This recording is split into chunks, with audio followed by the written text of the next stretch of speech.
छात्रों नमस्कार, स्वागत है आपका शिक्षा मनोविज्ञान की कक्षा में।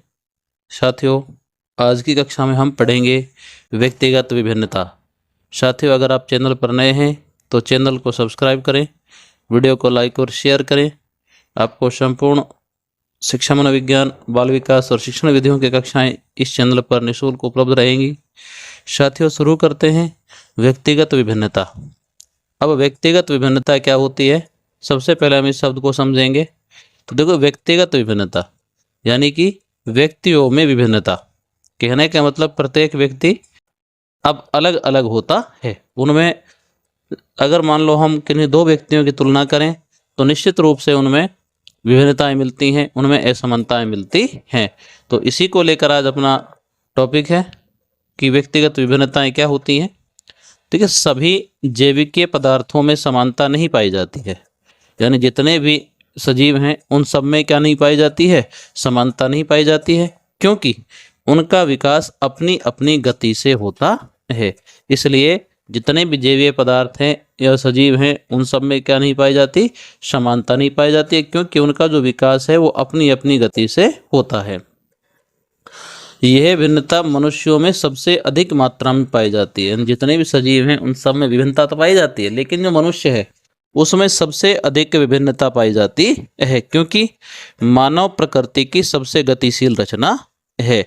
इसलिए जो मनुष्य है उसमें सबसे अधिक क्या पाई जाती है, विभिन्नता पाई जाती है। संसार में कोई भी दो मानव समान नहीं होते। यह भिन्नता शारीरिक, मानसिक, संवेगात्मक रूप से पाई जाती है, यानी कि विभिन्न प्रकार की विभिन्नताएं पाई जाती हैं। तो साथियों, विभिन्नता को लेकर जो टायलर मोदे हैं उन्होंने लिखा है कि शरीर के आकार और स्वरूप, शारीरिक कार्यों, गति संबंधी क्षमताओं, बुद्धि, उपलब्धि, ज्ञान, रुचियों, अभिवृत्तियों वे व्यक्तित्व के लक्षणों में माप की जा सकने वाली विभिन्नताओं की उपस्थिति सिद्ध की जा चुकी है। साथियों, टायलर मोदे ये कहते हैं कि शरीर के आकार और स्वरूप, शारीरिक कार्यों, गति संबंधी क्षमताओं, बुद्धि, उपलब्धि, ज्ञान, रुचियों, अभिवृत्तियों वे व्यक्तित्व के लक्षणों में माप की जा सकने वाली विभिन्नताओं की उपस्थिति सिद्ध की जा चुकी है। यानी कि इन सब में व्यक्तिगत विभिन्नताएं पाई जाती हैं। कोई बुद्धि से अलग होता है, कि कोई शरीर के स्वरूप से अलग होता है, कोई शारीरिक कार्यों से अलग होता है, कोई गति से अलग होता है। तो कहने का मतलब जो मनुष्य हैं वो क्या होते हैं, सभी अलग अलग होते हैं। तो साथियों, अब हम आगे बढ़ते हैं। साथियों, हम आपके लिए ये पहले नोट्स बनाकर तैयार करते हैं। इनसे पढ़ाने में क्या होता है कि आपको कम समय में अच्छा पढ़ने को मिलता है, इसलिए आप के लिए बहुत मेहनत की जाती है। आप चैनल को सब्सक्राइब करते रहें, वीडियो को लाइक और शेयर करते रहें। चलिए आगे बढ़ते हैं। व्यक्तिगत विभिन्नताओं को लेकर जो स्किनर मोदे हैं उन्होंने लिखा कि व्यक्तिगत विभिन्नताओं से हमारा तात्पर्य व्यक्तित्व के उन सभी पहलुओं से है जिनका मापन व मूल्यांकन किया जा सकता है। यानी कि जो व्यक्तिगत विभिन्नताएं हैं उनसे हमारा तात्पर्य यह है कि व्यक्तित्व के वे सभी पहलू जिनका मापन और मूल्यांकन किया जा सकता है। अब मापन और मूल्यांकन करेंगे तो उनमें विभिन्नताएं स्पष्ट हो जाती हैं।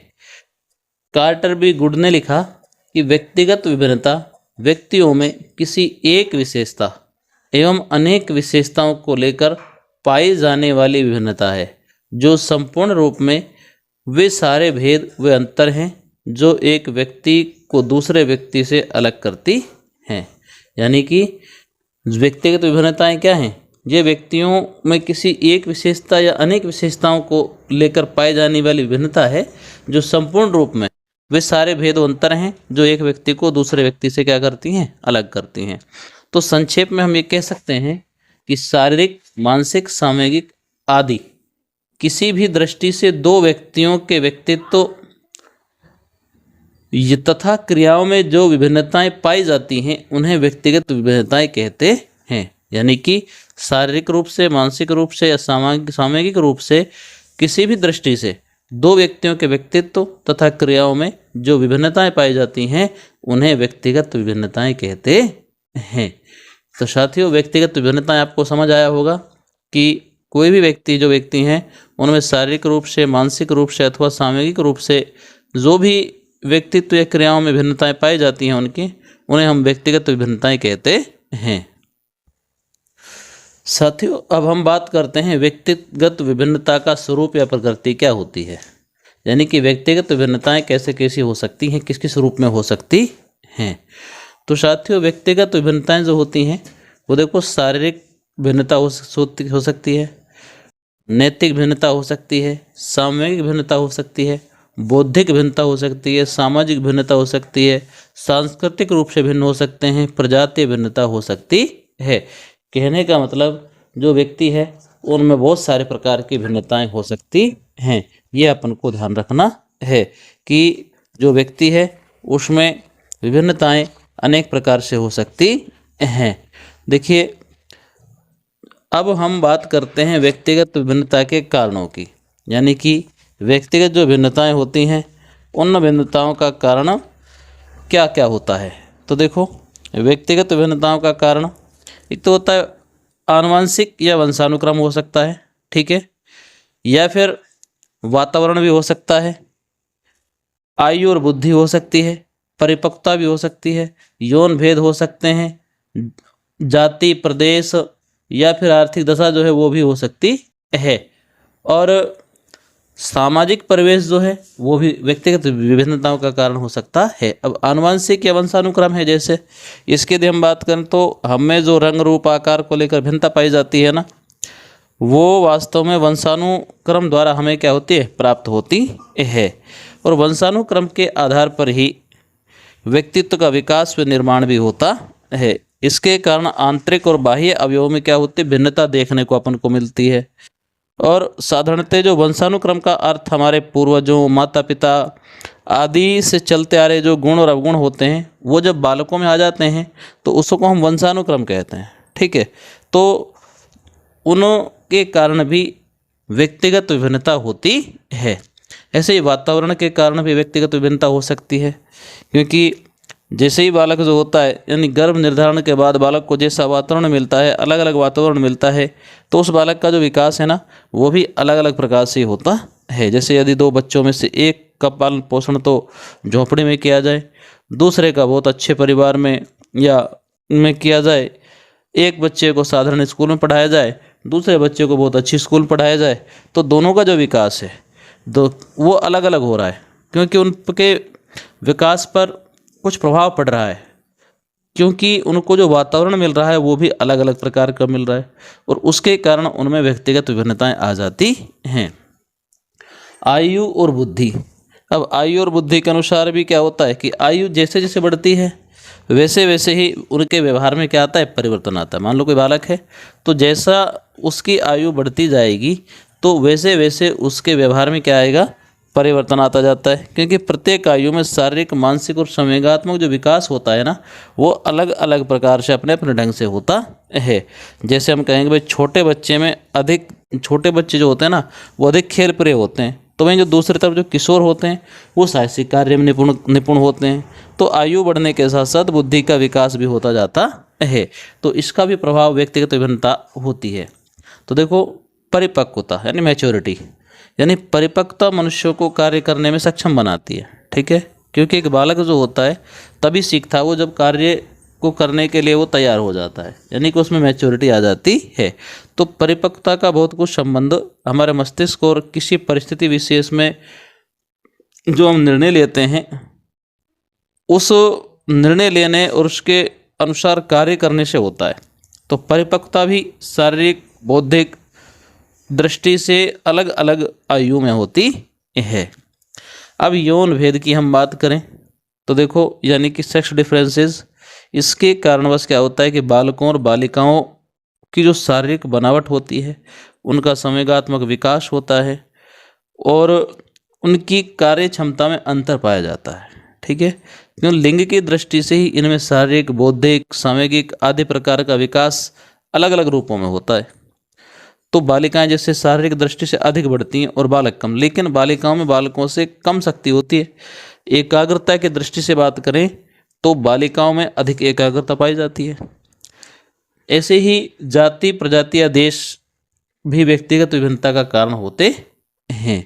जैसे प्रत्येक देश में रहने वाले जो व्यक्ति होते हैं, आपने देखे होंगे, दूसरे प्रदेश में या देश में रहने वाले व्यक्तियों से अलग होते हैं। जैसे हम कहें भाई कश्मीर में रहने वाला कोई आदमी है और मध्य भारत में रहने वाला कोई आदमी है, तो वो रंग रूप में, सोच में आदि में क्या होता है, भिन्न होते हैं, अलग अलग होते हैं। तो व्यक्तिगत विभिन्नताओं के कारण हमें जो विभिन्न देशों में व्यक्तियों को पहचानने में किसी प्रकार की कठिनाई नहीं होती, हमें पता लग जाता भाई ये उस देश का है। सातवां, जैसे आर्थिक दशा भी व्यक्तिगत विभिन्नता का कारण होती है। जैसे भाई व्यक्तिगत विभिन्नता का ये जो कारण है आर्थिक दशा, गरीबी के कारण लोग क्या करते हैं, बहुत से चोरी, हत्या, डकैती आदि घोर अपराध कर लेते हैं। ये लोग उन व्यक्तियों से पूर्णतः अलग होते हैं जो उत्तम आर्थिक दशा के कारण प्रत्येक कुकर्म को अपराध समझते हैं। एक सामाजिक परिवेश, यह भी व्यक्तिगत विभिन्नता का कारण होता है। देखो सामाजिक परिवेश, जैसा बालक को सामाजिक परिवेश मिलता है, जैसे परिवार में वो रहता है, उसके आस पड़ोस में जैसे लोग होते हैं, उनका भी उसके ऊपर क्या पड़ता है, बहुत प्रभाव पड़ता है। तो साथियों, व्यक्तिगत विभिन्नता के ये सभी क्या होते हैं, कारण होते हैं। अब हम आगे बढ़ते हैं साथियों, अब हम बात करते हैं व्यक्तिगत विभिन्नताओं के प्रकार की। तो देखिए व्यक्तिगत विभिन्नताओं के प्रकार क्या हैं। देखो शारीरिक विकास के आधार पर विभिन्नता, मानसिक भिन्नता, रुचियों में विभिन्नता, मूल्य संबंधी विभिन्नता, विचारों में विभिन्नता, सीखने में विभिन्नता, व्यक्तित्व में विभिन्नता, गत्यात्मक योग्यताओं में विभिन्नता, सामाजिक परिवेश में विभिन्नता और लिंग विभिन्नता के कारण भेद। तो ये सभी विभिन्नताओं, व्यक्तिगत विभिन्नताओं के क्या हैं, प्रकार होते हैं। यानी कि जैसे शारीरिक विकास के आधार पर विभिन्नता हो सकती है, ठीक है, यानी कि जैसे रंग रूप में, शारीरिक गठन में, यौन आदि, इसमें क्या होती है, विभिन्नता होती है। ऐसे ही मानसिक विभिन्नता होती है। अब मानसिक विभिन्नता क्या है कि प्रत्येक व्यक्ति जो होता है मानसिक रूप से अन्य व्यक्तियों से अलग होता है। तो कोई बच्चा जैसे या व्यक्ति है वो प्रतिभाशाली है, कोई बुद्धिमान है, कोई मंदबुद्धि है, तो कोई बिल्कुल मूर्ख होता है। तो ये सभी क्या हैं, मानसिक विभिन्नताएं होती हैं। ऐसे ही रुचियों में विभिन्नता क्या है भाई, रुचि क्या है, एक प्रबल प्रेरक होता है, बहुत महत्वपूर्ण है रुचि, ठीक है। तो जो रुचि है वो सबकी अलग अलग होती है। जैसे हम ये कहें कि भाई जब बालक अपनी रुचि के अनुसार कोई कार्य करता है तो उसमें सफलता की जो संभावना वो ज़्यादा बढ़ जाती है, ठीक है। तो कोई बालक की रुचि किस में होती है, किसी बालक की किस में होती है, तो रुचियों में क्या पाई जाती है, विभिन्नता पाई जाती है। और मूल्य संबंधी जो विभिन्नता है वो भी बहुत महत्वपूर्ण है। अब किसी का जीवन पद्धति कैसा है, किसी का जीवन दर्शन कैसा है, कोई किस प्रकार से उसकी आवश्यकताएं कैसी हैं, तो इन मूल्यों का निर्धारण भी क्या होता है, शारीरिक, मनोवैज्ञानिक, भौतिक या सामाजिक, सांस्कृतिक, आध्यात्मिक जरूरतों को ध्यान में रखकर ही होता है। जैसे कोई व्यक्ति है वो जिंदगी किसी मोड़ पर किसी आवश्यकता को अधिक बल देता है, किन जीवन मूल्यों को अपनाता है आदि के आधार पर सभी अपने अपने मूल्य होते हैं। तो विचारों में विभिन्नता, देखो विचारों में विभिन्नता होती है, वे प्रत्येक व्यक्ति के विचारों में क्या पाई जाती है, विभिन्नता पाई जाती है। और ये भिन्नता, कोई उदार होता है, कोई अनुदार होता है, कोई धार्मिक होता है, कोई नैतिक होता है, इन सब, कोई अनैतिक होता है। तो ये सब का क्या है, विचारों में विभिन्नता है। ऐसे ही सीखने में विभिन्नता होती है। देखो सीखने में विभिन्नता क्या है कि कोई बालक किसी कार्य को जल्दी सीख लेता है, कोई बालक देर से सीखता है। तो सीखने में भी क्या पाई जाती है, विभिन्नता पाई जाती है। वैसे ही व्यक्तित्व में विभिन्नता पाई जाती है, ये बहुत महत्वपूर्ण है। अब कोई बालक तो क्या होता है, या कोई बालक कहो या कोई व्यक्ति कहो, वो तो क्या है, अंतर्मुखी होता है, कोई बहिर्मुखी होता है, ठीक है। तो व्यक्तित्व में क्या पाई जाती है, विभिन्नताएं पाई जाती हैं। ऐसे ही गत्यात्मक योग्यताओं में विभिन्नता, यानी कि जो बालक है कुछ किस प्रकार की क्रियाएं करता है, कोई किसी प्रकार की क्रियाएं करता है, तो उनमें जो गत्यात्मक गामक क्रियाएं हैं उनमें भी क्या पाई जाती है, योग्यताएं पाई जाती हैं। यानी कि कोई बालक है या व्यक्ति है वो किसी कार्य को अधिक कुशलता से कर लेता है, कोई नहीं कर पाता है। तो गत्यात्मक योग्यताओं में या गामक क्रियाओं में, इन सब में क्या पाई जाती है, विभिन्नताएं पाई जाती हैं। इसे सामाजिक विभिन्नता होती है।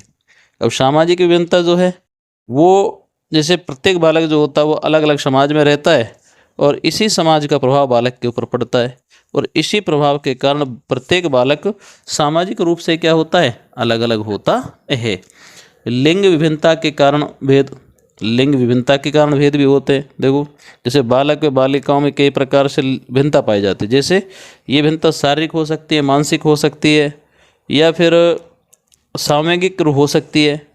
तो इस प्रकार से जैसे भाषा के आधार पर लड़कियां जो होती हैं वो लड़कों से श्रेष्ठ होती हैं। स्मृति परीक्षणों में भी लड़कियां लड़कों से श्रेष्ठ ही होती हैं, लेकिन गणित आदि विषयों में लड़के लड़कियों से आगे प्राय होते हैं। ऐसा 100% तो नहीं कह सकते, लेकिन फिर भी तो लिंग विभिन्नता के कारण भी व्यक्तिगत विभिन्नताएं पाई जाती हैं। तो ये सब लिंग विभिन्नताओं के प्रकार होते हैं। अब हम आगे बढ़ते हैं साथियों। अब हम बात करते हैं व्यक्तिगत विभिन्नताओं के शैक्षिक महत्व का, कि इन व्यक्तिगत विभिन्नताओं का शैक्षिक महत्व क्या होता है।